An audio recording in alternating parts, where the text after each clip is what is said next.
Dirk Manning.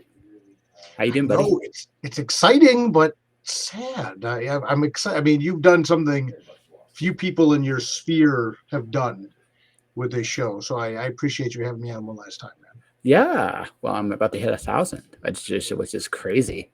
That's like I said, very very few people have done what you do in Yeah. that level. Well, So I just I didn't get Joe Rogan's numbers at 1,000, but I mean, hey, I can live with the journey I've been on. It's been wild. right, that's maybe 1,000 is no joke. And what a way to go out. So congratulations again, man. Yeah. That's fantastic. Yeah. So next time we'll have to do this, if we do this, it'll be live in person. That's right. Good deal. Hey, we have a lot of miles behind us, my friend. So you let me know, and we'll find a way to make it happen. Absolutely. So, ironically, we met over your current Kickstarter, ironically enough, way back in the day. This right here, Yeah. right? Sorry, I can be on brand. Yeah. Right or wrong. I actually have my copy back in my storage locker. I've been packing up my stuff that I'm going to keep. So Right. that's where that stuff is already.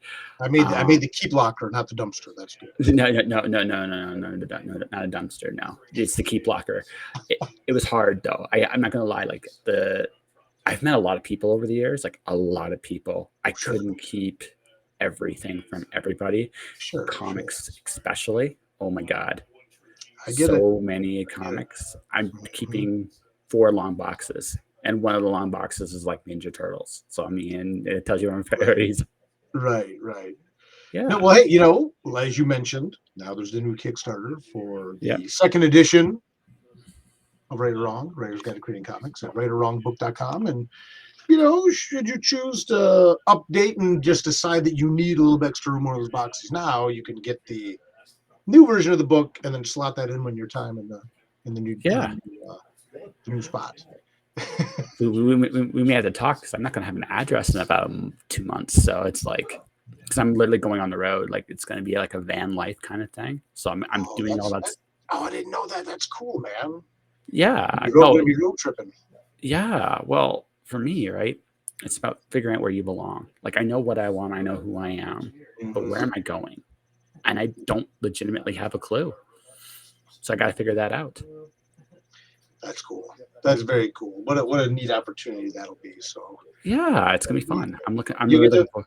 You get to bounce all over the place, and in theory, you want to go to a show, go to a show. You want to do this, so yeah. Well, the cool thing is I work at First Comics, right? So I have a gig there. So I got media passes to all the comic shows, so I'll be able to get to all of them if I want to. If I want to. So what's the difference? So let's get into it. Yeah. What did Right or Wrong 2? How is it? Is it like an expansion, an evolution? Yeah, this new edition of Right or Wrong. Again, you can go to writerwrongbook.com. That'll take you right to the Kickstarter. We close out on Friday, about 5 p.m. Eastern Standard Time. But this new edition of the book, it's being published through SourcePoint Press. We're not funded, so it's officially being published. It's structurally, it's pretty much the same book, right? The chapters are the same. I did do a new introduction and a new epilogue to the book, but this came about because as I was preparing to write Right or Wrong Volume 2, right, the true sequel to this book, I went through and I was rereading Volume 1. And I realized, oh gosh, I have to probably change I have to update a few things. I need to update things in terms of technology, for example, or prices and financial aspects of the book. My original goal was my original intention, I should say, was to go through and do just do a couple tweaks, update a few little things, and just do the stealth release, Right or Wrong, Writer's Guide to Creating Comics, now through SourcePoint Press. As I got into it, though, more and more, I saw, well, gosh, one, everything in Right or Wrong is still true, right? It's pretty universal. There's nothing in there I really inherently disagree with from 10 plus years ago. Some things I found, though, I wanted to add a little more context.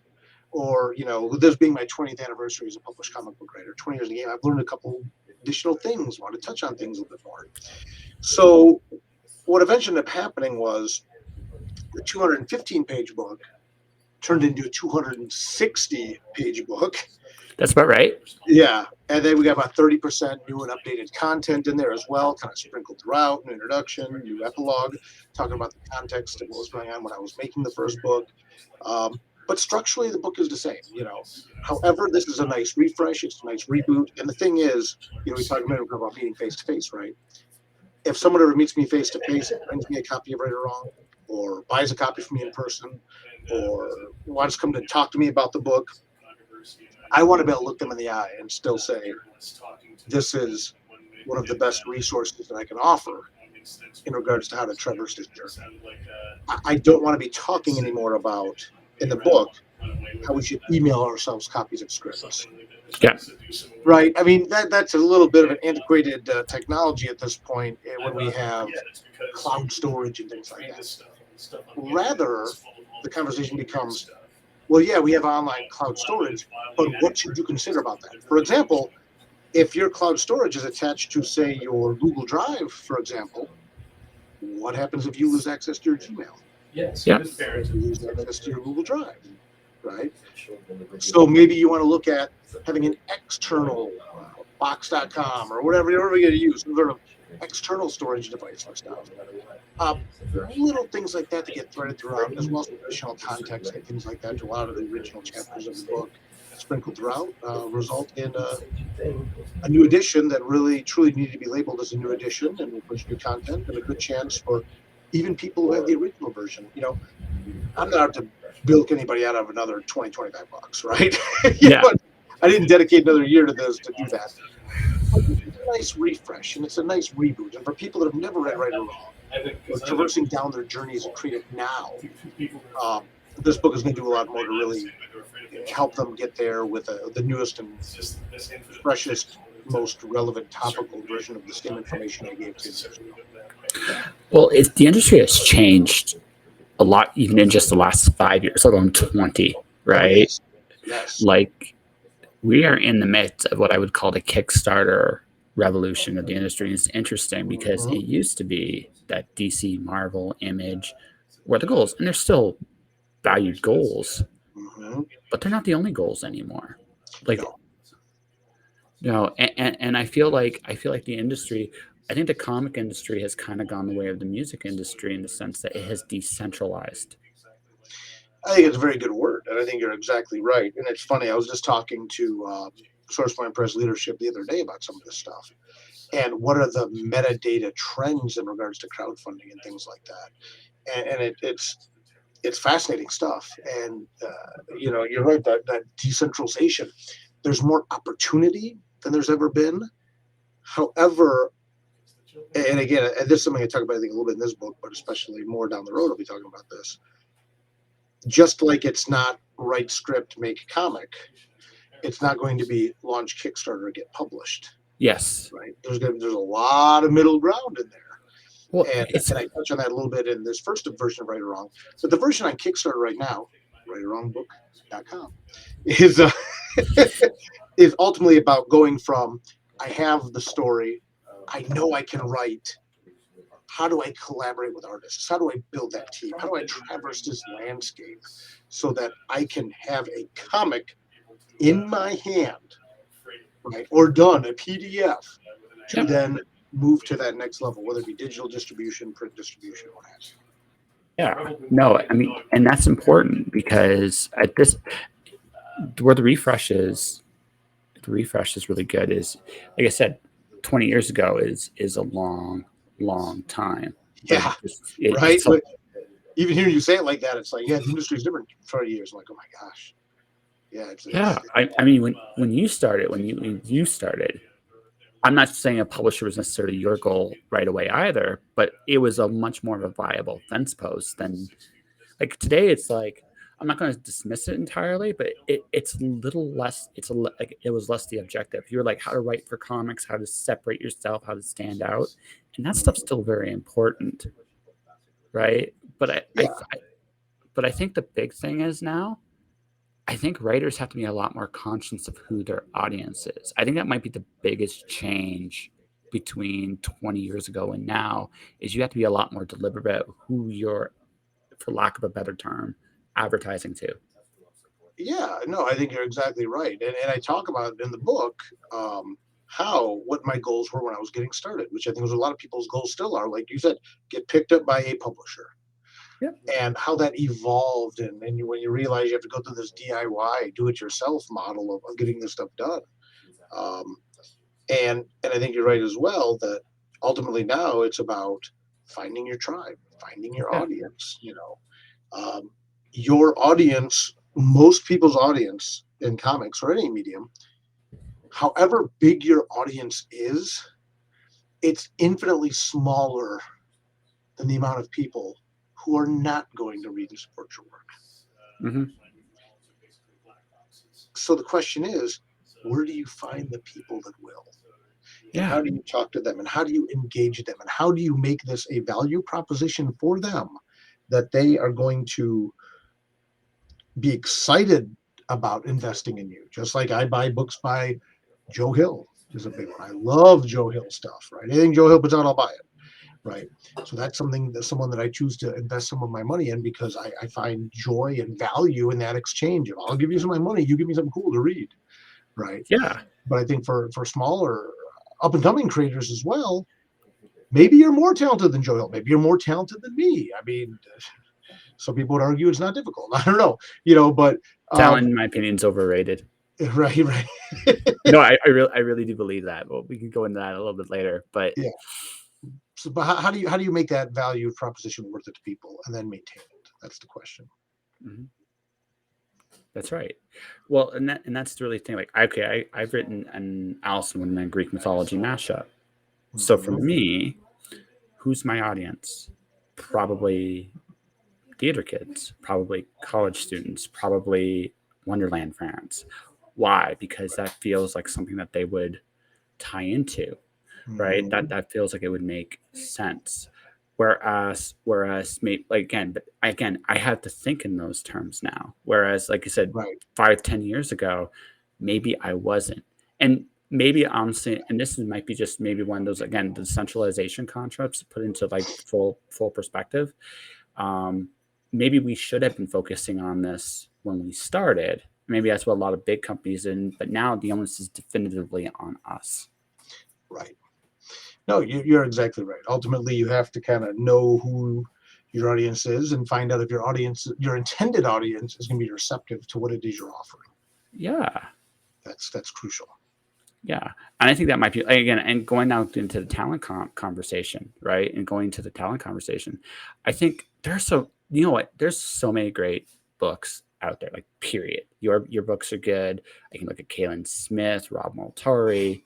I can Hmm. show. Hey, Anita. Anita says hi. Hey, hello. Right, Anita. This is Dirk. Dirk, Anita. Right. So, but the thing is, right, when you look at creative stuff, right? Everybody's got stuff that they are naturally drawn to, right? Mhm. Because you can't support as much as I wish I could. You can't support everything out there. You have to kind of pick and choose. Absolutely.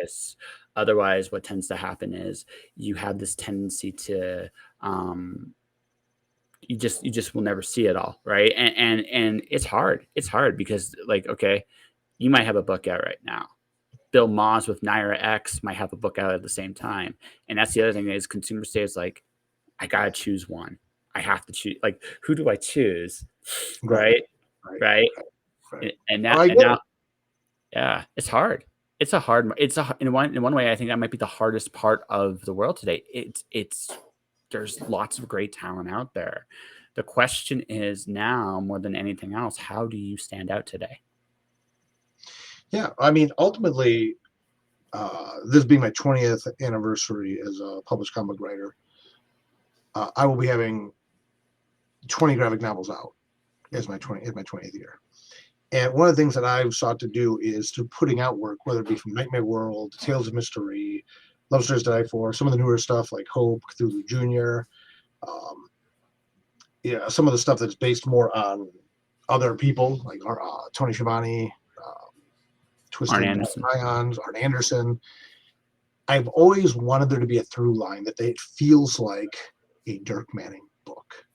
Mhm. Now, if I could tell you exactly what that was, I would, but I'd like to think there's a certain voice, a certain sensibility, a certain knowledge of the form, a certain way to tell a story that's engaging, that if people are reading Tales of Mystery versus Hope, it's obvious that wow, this is still the same guy that did this. There's a certain way the story is told.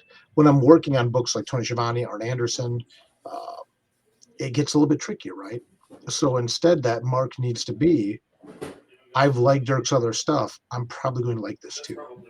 Yeah. But what I found is that when you get into really niche stuff like wrestling comic books versus horror comic books versus all ages books, you are going to find a little bit of different audience, and Absolutely. it can be easier to stand out in that crowd if you're doing it well. But conversely, it can be trickier. I talk about this in Right Around Volume 1 about writing superhero comics. In fact, that's one of the biggest things I updated. One of the bigger updates in the book was I talk about the original Right or Wrong. Don't start with a superhero book. Well, now doing the second edition of Right or Wrong, which is the one now on Kickstarter, I've done a superhero book successfully. Yeah. But I talk about how, yeah, I did one, but let's talk about what this looked like. It was 15 years in the game. I had done this many other books before it. And even then I got some pushback. So standing out ultimately comes down to telling the stories that only you can tell, Mhm. and following your passion. Um, if your story can be summarized as, well, it's like a darker Batman, I'm never going to be dismissive of what anybody wants to do, but there's a lot of there's a lot of stories like that. Go Mhm. far. What Well, stands out? that's the thing, right? So this is how I equate this. I had this epiphany about March of this year. Ultimately, what you have to write about, I think what you have to create about is ultimately what you give a shit about. Yes. No, you're That absolutely right. I just said to someone the other day about how start with your passion project, Mhm. provided that you have the capacity to make that book. Make that book. But here's the other thing: everything you create's a timestamp of where you're at the time. Mhm. You know, if I started Nightmare World now versus 20 years ago, would it be better?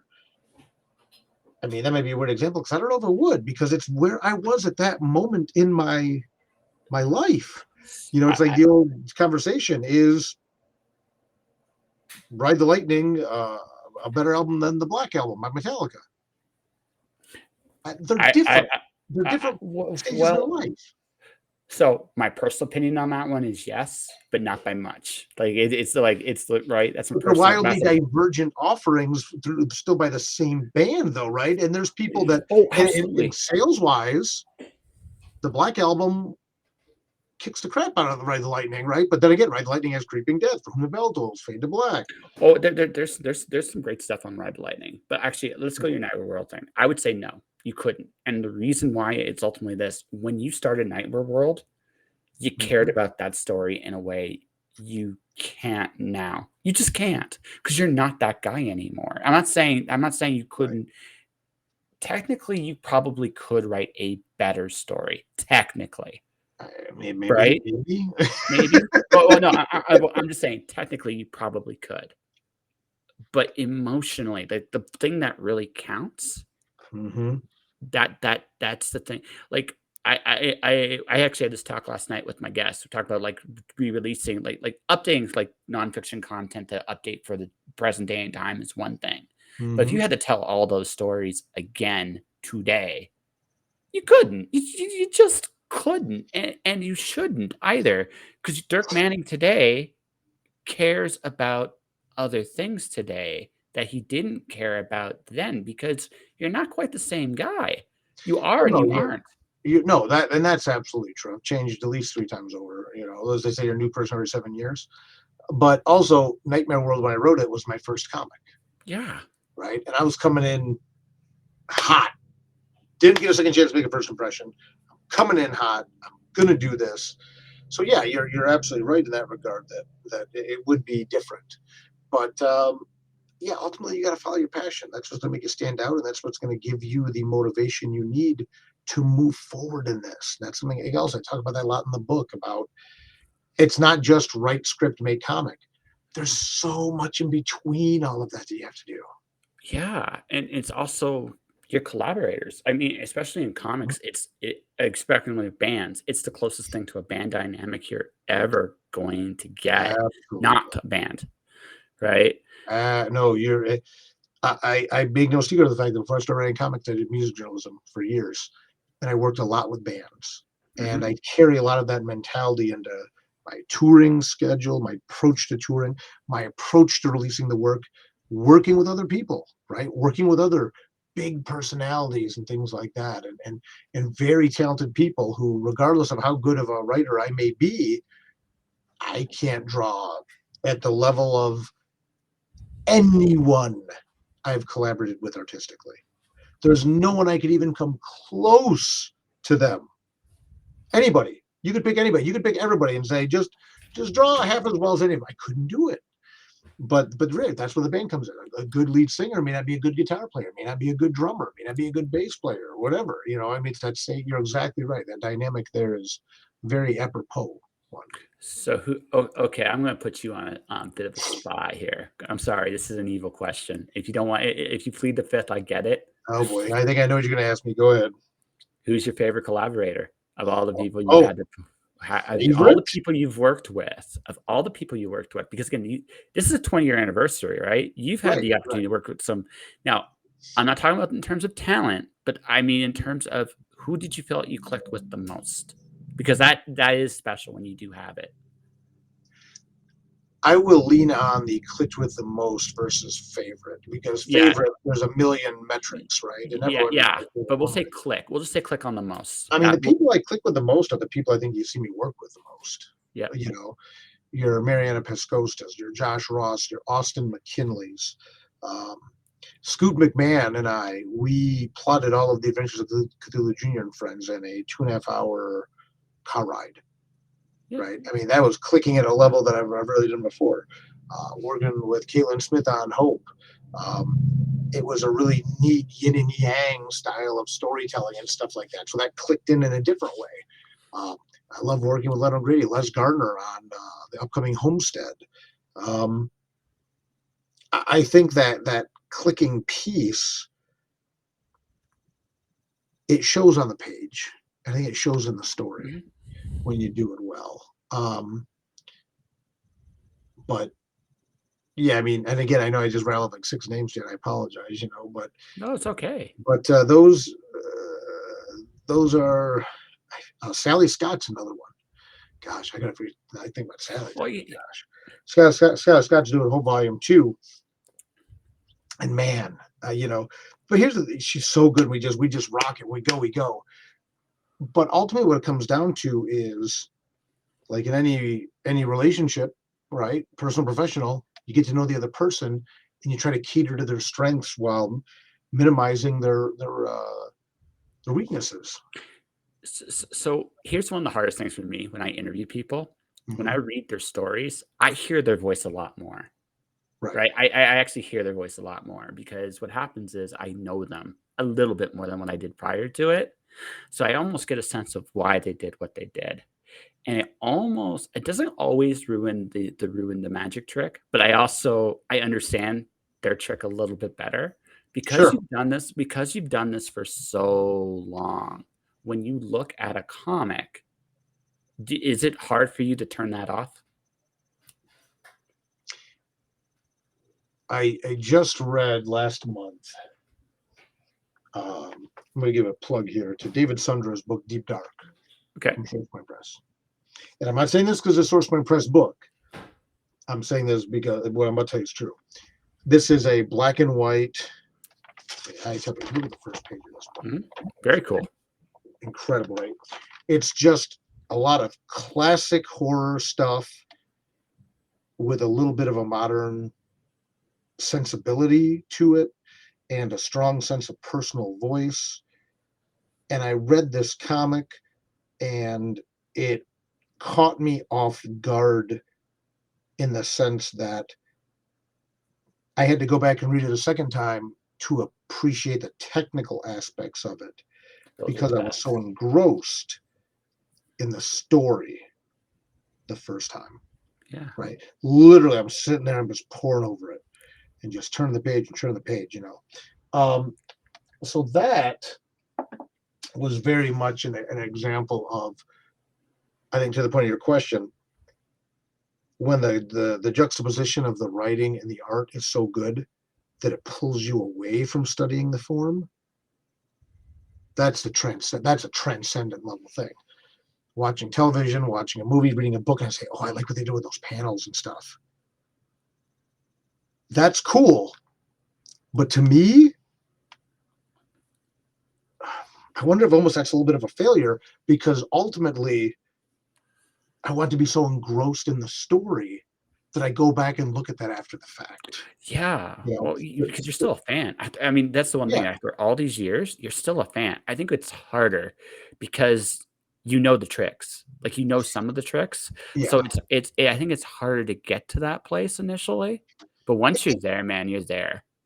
You can be, and if they can pull you in and keep you there, that's the key. I recently, I think one of the best modern horror movies of the last couple decades was Hereditary, Mhm. and in Hereditary, the gentleman that directed it also did Midsummer and stuff like that. Phenomenal horror movie. It's best if you go into it blind. That movie scared me so much the first time I watched it. I immediately bought it on Blu-ray and then put it on my shelf. I even opened it again because, like, I'm not ready to watch this movie again. Someday I will be, and I want to watch it again and appreciate it.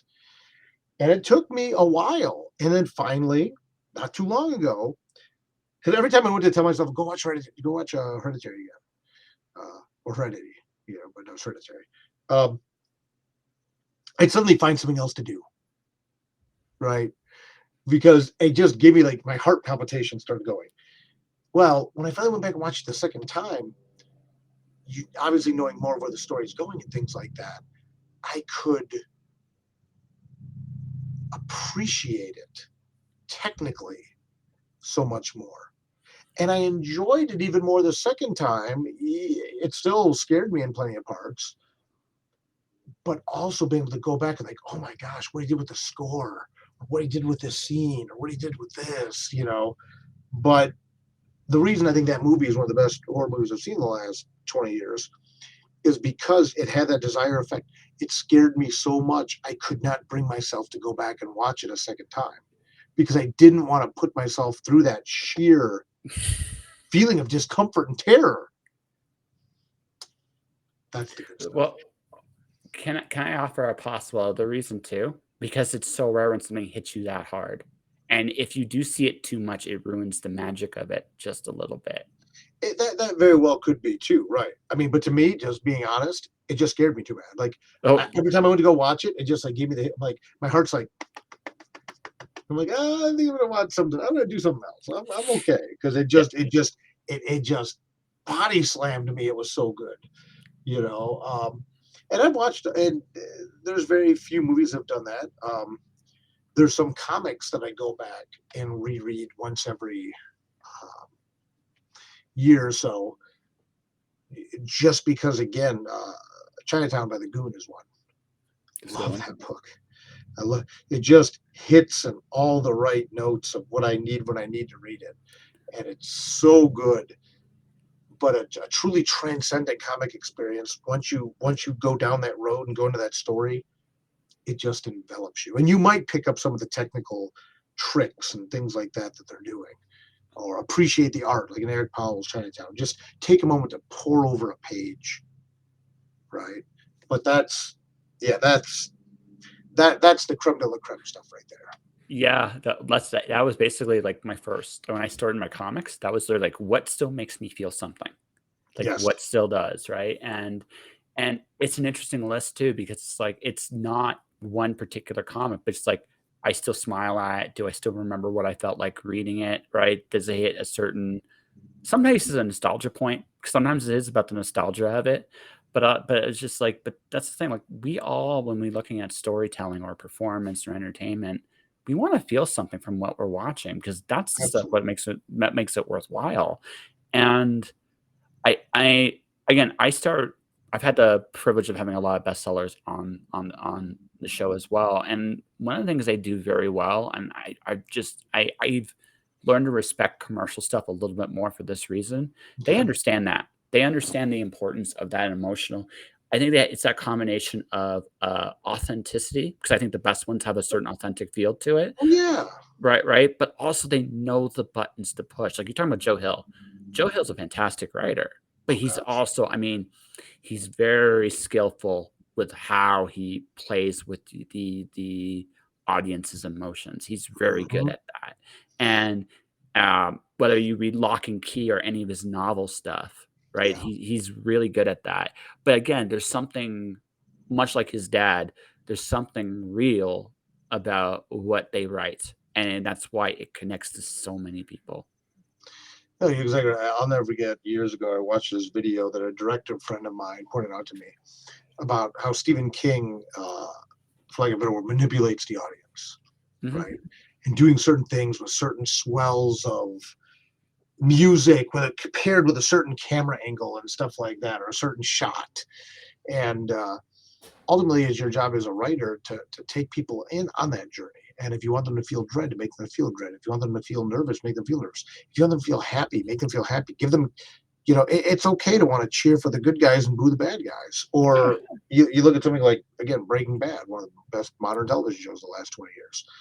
It's okay to get people to root for someone that they eventually realize they should not be rooting for. Mhm. That's okay too.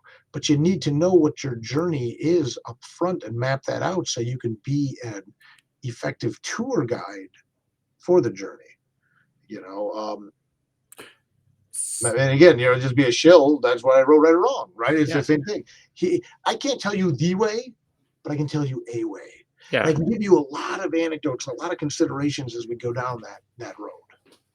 Well, yeah, because that's the beginning. These are the things that when you're telling stories, you have to think about. And Right. this is something like experience comes with too. It's like, what's the story I'm trying to tell? Hmm. Right? Because that's important because that's not something you think about when you start. You're like, I got this great idea. I'm going to tell this story. And there's that passion is laudable, right? That's fantastic. But when you get older, you're like, okay, I know what I feel like when I'm telling the story. Now, how can I make my audience feel the same way? And I think that's Yeah. an evolution in your writing as you go. Yeah, to me, it's always very important to start with the end in mind, know what the end of my story is, then work towards it. I always tell beginning writers, especially, move towards the ending as quickly as possible. Yeah. Right? Start with the end in mind, move towards it as quickly as possible. That's where the meat of your story is. Uh, I go by Tales of Mystery, which is my longest running series I've done. We did volume 5 last year on Kickstarter. Um, 5 graphic novels worth of content, right? An omnibus and then standalone Act 5 to start volume 2. I didn't even get into Mystery's origin story, the main character, his origin, until the second volume, because that's not the story I wanted to tell people up front. I want to tell the story of a guy who lives in a world where the Armageddon and the Rapture happened, and the survivors just want to think everything's done, and he knows it's not, right? How did he learn to be a magician? Why is he so gruff? Those are important aspects of a story, and that became a lot of the foundation of the story of volume 2, but not volume 1. Volume 1, I want to talk about more about this world he lives in, this world of post-traumatic stress disorder and things like that. So yeah, you gotta know what journey you want to take people on, Mhm. right? And then communicate that as effectively as possible through words and pictures by finding the Yeah. best artists for that you can collaborate with, that you click with, to use your word for the story, that share your passion for that story, and then move forward accordingly. Yeah. So, okay, here's a fun one for you. What do you care more about now that you didn't when you started? Hmm, that's a good question. I think ultimately I care, if I'm gonna be completely honest and transparent, try to always be honest, but I guess I want to be more transparent in this case. I think I care more about a little bit more diversity in my offerings.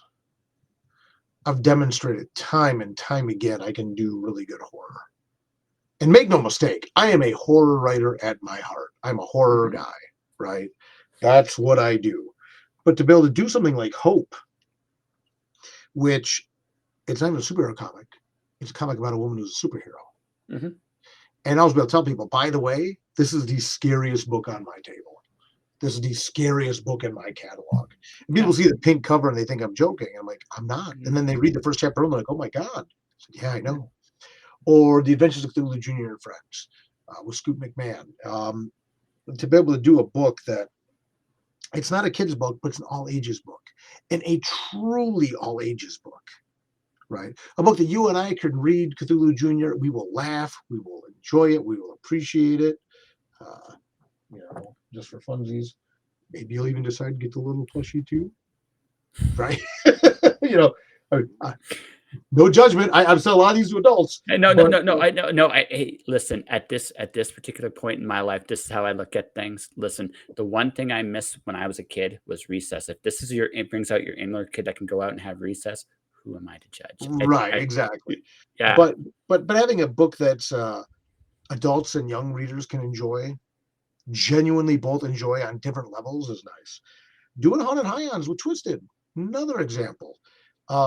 That book's been nominated as Best Humor Comic of the Year in the Ringo Awards twice. Both years there's been a Haunted Highlands coming out. It's been nominated for Best Humor Comic. The fact that a horror guy has been nominated for Best Humor Comic twice, that's pretty cool, man. But then I still go back to things like Tales of Mystery. I still go back to working with the Chaney Estate, the Lon Chaney Estate, that is, to do London After Midnight. Or there's upcoming, I haven't been able to talk about it yet, but a major horror project I'll have coming out probably in early 2024 as well, with a major force in the world of modern horror. Horror is still my passion, but now that I've been doing this for close to 20 years, to do a wrestling book, to do an all ages book, to do a book about a superhero, to do a comedy book, but then still have it feel like a Dirk Manning book, and then also be able to get back and do another horror thing or two before I then dip my toe back in those ponds. That's something I value more now than I did before. So, but let's go into the humor thing. See, I think humor is it is, in my opinion, the second hardest thing to write. Right? Because I think joy is the hardest, because there's a fine line with joy between genuine joy and Hallmark cheese.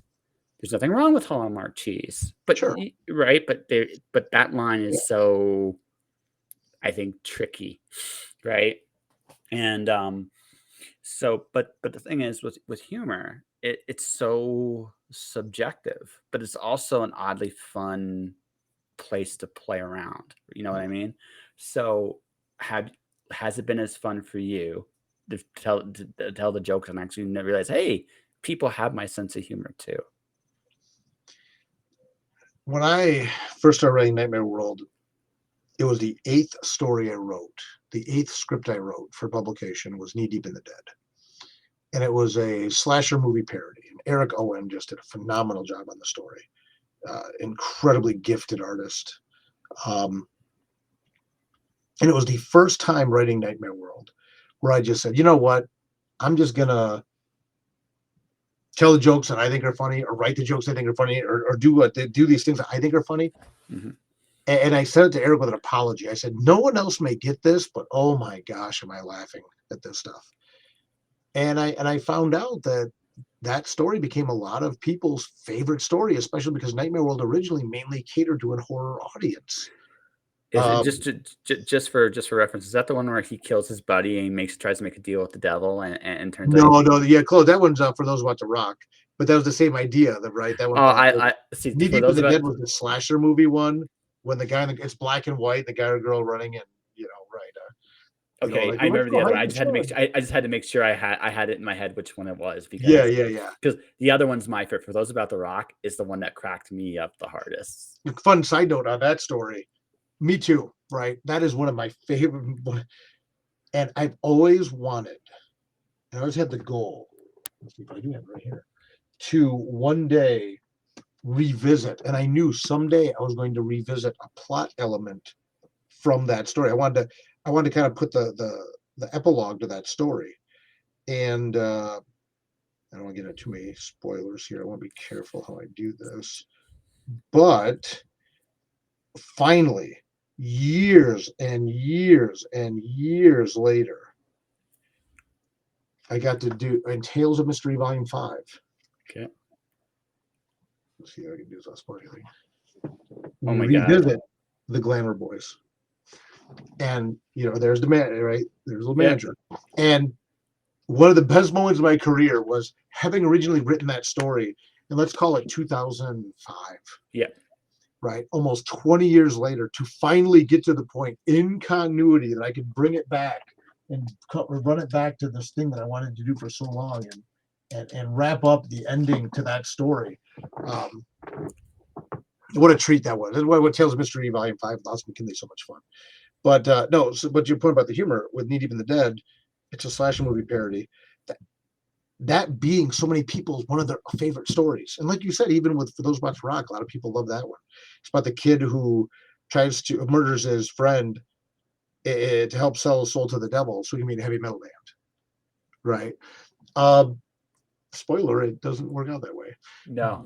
But when people responded well to that, it really reinforced to me, you want to find your voice as writer, and you got to be you, and you got to project your talents and your passions, however weird they are. When you look at stuff like Eric Powell's The Goon, he talks about it's about a buck-toothed thug who fights zombies, and in a gangster town or however it is he wraps that up. Whatever it is, that story that you're passionate about, that's how you're gonna find your tribe. You gotta turn on your you gotta let your weirdness shine, so it attracts other weirdos like you. That's so crucial. I would go so far as to say I don't really think it's that weird. I think honestly the wonderful thing about everybody is we all see the world differently. Yeah, And absolutely. yeah, we all do. And I think that's a wonderful thing. I think like if you truly want to create if you want to truly create hell on earth, have everybody think the exact same way listening to that band. That would be truly hell on earth. Um, but the reason I say that is because I think again this is something when we start we have our ideas, then we learn the craft, and the craft will teach you certain things about what to do that work, and that's great. But not everything in the craft's going to work for you the same way because everybody fits that mold a little differently. Like you talk about one of my favorite, I love Stan Sakai's Yasagi Yojimbo. Oh, I think absolutely. like because that's where Stan's passion is. Like he loves that time of Japan. Right, and it bleeds through on the page. Oh, absolutely. No, it's so, and the thing is, he's so meticulous in a great way, like so detailed with the history. Even when Usagi, it's just the way he does it. He does it in a way that's fun, but also Right, very, very, very, very passionate. Sergio right. Aragonés with Gru, I think it's Gru, right? Right. So same thing. Like he had like it's Sergey, right? You with Nightmare World, Kalen Smith with man, Plume for Plume. Mhm. Everybody has their stories where it's like, this is who I am. And that's the other half of the equation, really. It's not just the story you're telling, it's what you bring to the table. That's how you connect to people. That's how you really find your tribe because it's like, this is who I am. This is where I stand. Right. That is super that might be the most important thing I've learned doing this. It's like I gotta be me, and the rest it'll work out or it won't. But either way, I'm going to be me. You've done your terms, right? Yeah. And spoken truly like someone who's read, right or wrong. Yes. That's one of the biggest themes in the book. I talk about that, right? You gotta be you, and you gotta decide why you want to do comics, what you're gonna do comics for, Mhm. which is why I put the book out. And by the way, just to answer, folks, there's no wrong answer to that. Just publishing a story, there's nothing wrong with that. Wanting to get into the, even though it's not what you think it is anymore. And that's just my opinion. Getting into the big companies, I mean, that's still a viable goal and it's still very possible, and you can make a lucrative career on that if that's what you want to do. But it's equally as possible. It's like Dirk, by and large, you're still you're a high you'd be a high considered a hybrid at this point, wouldn't you? hybrid of like author, like you'd be publishing both independently and through publishers as well. It's interesting. I was having a conversation with one of my longest artistic collaborators, Mm-hmm. who I will be working with again on an upcoming, soon to be announced project. And he said something fascinating to me. I don't think I've never talked about this publicly. He said, "I'm so excited." He goes, "because this is our first real book, this upcoming thing." I looked at him. I'm like, "The hell are you talking about? Our first real book, right? We did this, we've done this, we've done this, blah blah blah blah." And he goes, "No, no, no." He goes, Let me explain." He goes, "This is the first thing that we've done specifically starting with a publisher. Mm-hmm. Everything else I've done, I do it and I take it to a publisher to pick up. This new thing we're doing, we are starting it with a publisher, go forth and launch the book." And I realized 20 years into the game, it's like, yeah, everything I've done from the ground up, Yeah. right? So I don't know if hybrid would exactly be the word, but I'm definitely, I feel a bit of a unique entity, I think, in that I will do the book either way, right? And again, Yeah. wrong spot. I'm going to make this comic with these people. We've agreed to do it. We're going to do it. I will navigate. I will get it out there, whether it be an online comic, a print on demand, a small publisher, a large publisher. The book is going to happen. The question then becomes, for publishers, am I someone that you want to work with and that you feel that we can make money together on this? Right? Mm-hmm. Make this, again, coming full circle, right? Where we started, because I only got about 10 minutes left. That full circle, that value proposition, right? Mm-hmm. I want to provide value to the publisher, and I want to provide value to my readers. I want to provide value to myself. I want to provide value to my collaborators. Historically, I do that by making the thing first and then presenting it as, here's something that we can do. So it's definitely been an interesting journey. Very interesting. Yeah. Well, I mean, to your collaborator's point, this is the one thing I wouldn't say my only comeback with him would be, it's not that this is your first real book. This is a book where the publisher trusts you automatically.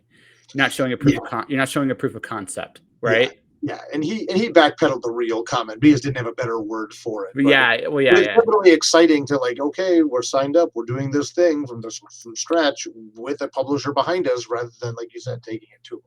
Yeah, well, that's just it. I've been for me, I've been traditionally published. I've been indie published. And I consider Kickstarter and quote unquote indie slightly different because I think the audiences are different. That's my opinion on it.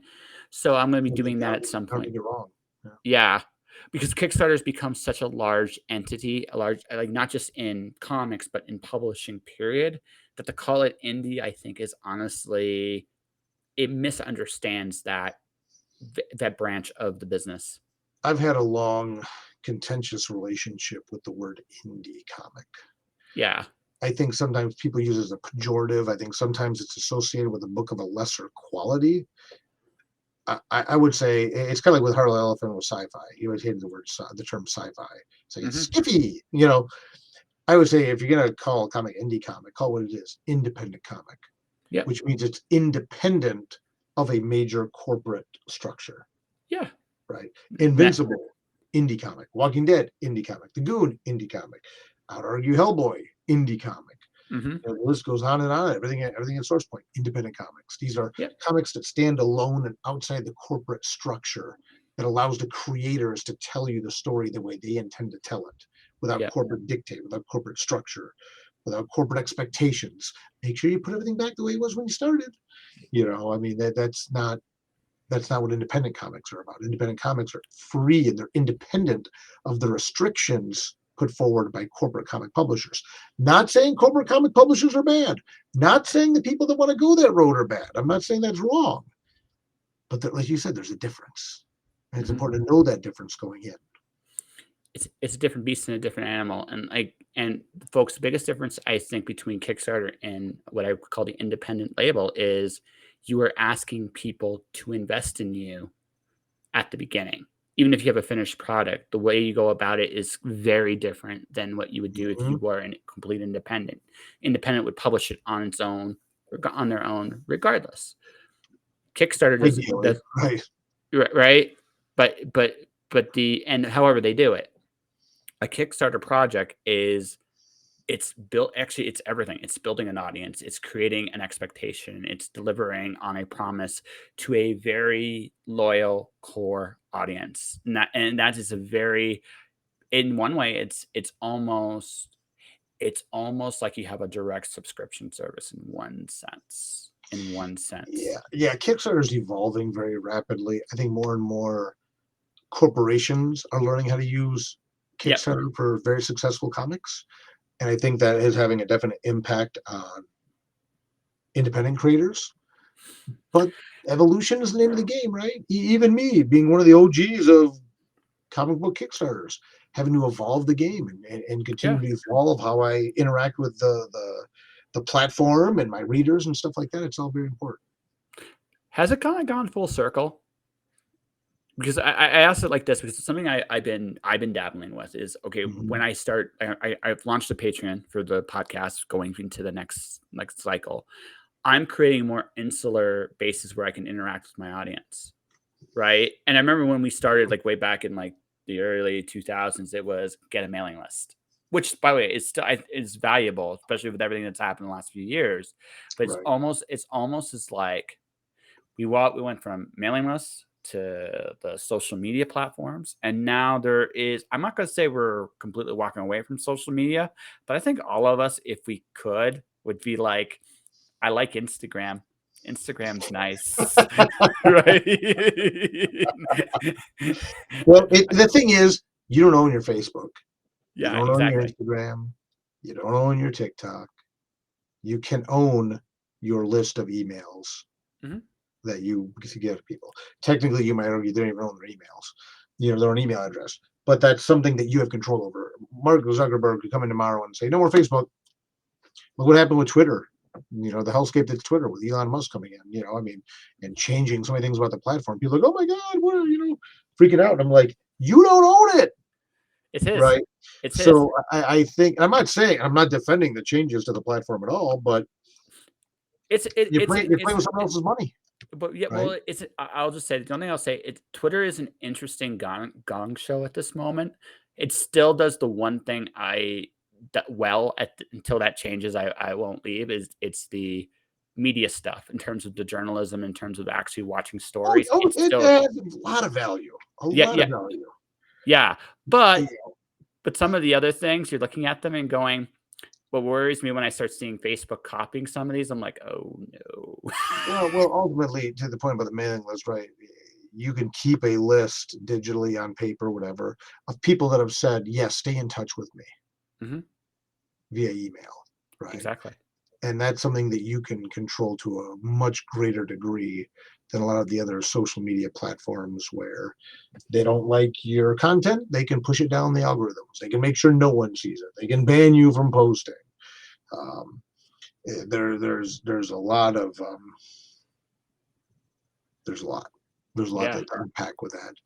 Yeah. But yeah, but it comes down to ultimately what it comes down to, Josh. What you're talking about is betting on yourself.